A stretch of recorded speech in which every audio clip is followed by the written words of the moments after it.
Boys, boys, and girls. This was the very first wagon I ever built. Now, tonight is a bit of a nostalgic night for me. It happens to me on Saturdays. And only on Saturdays. But anyway. And I actually finished another tanker today, and I thought, yes, you know what? It's been, 2.5, 3 years that I've been building? And, evolution, Evolution.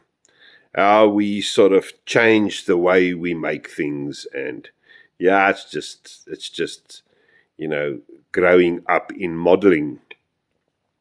But what I want to carry on about tonight is, for you oaks that print stuff, yes, it was always, to me, a bit of a problem.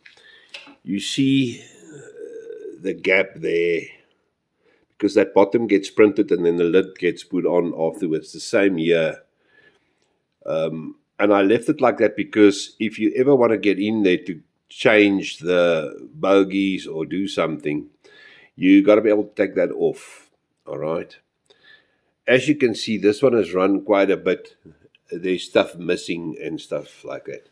Also, when we used to fit, we had those those steps and stuff there, which is still there, but I close it up now.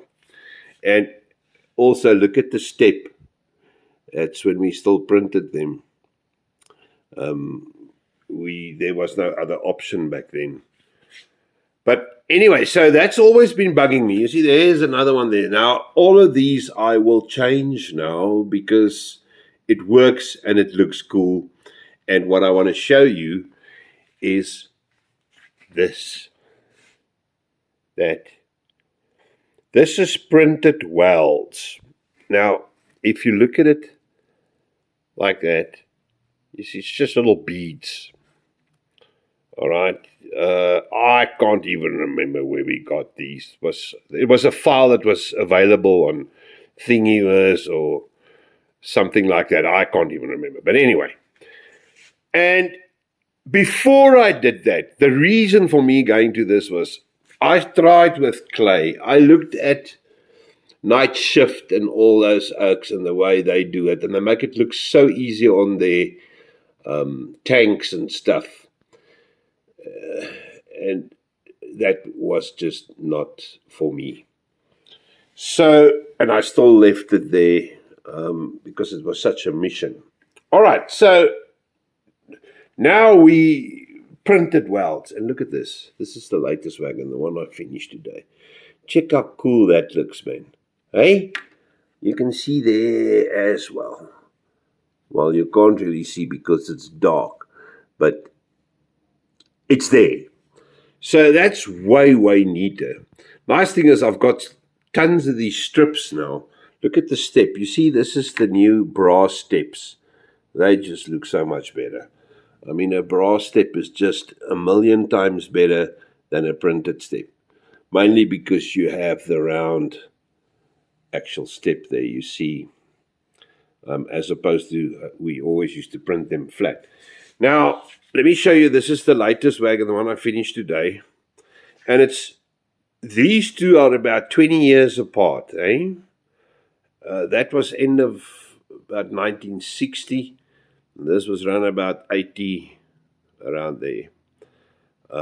When they repainted them already, upgraded the brakes, and did a couple of things. It was the start of dieselization, so then later on, they completely removed the heat shields, and it looked like this. But, yeah, I remember them like this back in the days. I always used to be such a quirky-looking wagon, eh? Oh, very nice.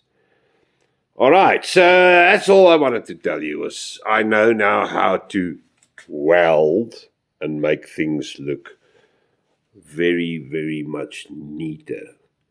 That's very cool. Yeah, and if you look at the printing, you know how far we came with the printing. I mean, that was the first decals we did. yeah, the font and everything was too small. It was just not perfect. But yeah, evolution. So, guys, another reason why I'm making this video is just saying thanks again. I see we're sitting on another 3 or 4 subscribers from last night that got added. So now we are over 900, which is very cool. And just thank you. So this is just to show you what I was up to today and that I wasn't doing nothing. That's why there's such carnage here. Whenever I do decals, it's carnage. The floor, everything is just pieces of paper everywhere. Okay, dudes, I'm going home. I'm going to have food, watch a movie, and 1, 2, 3, sleep. Okay, dudes, later. Tot ziens.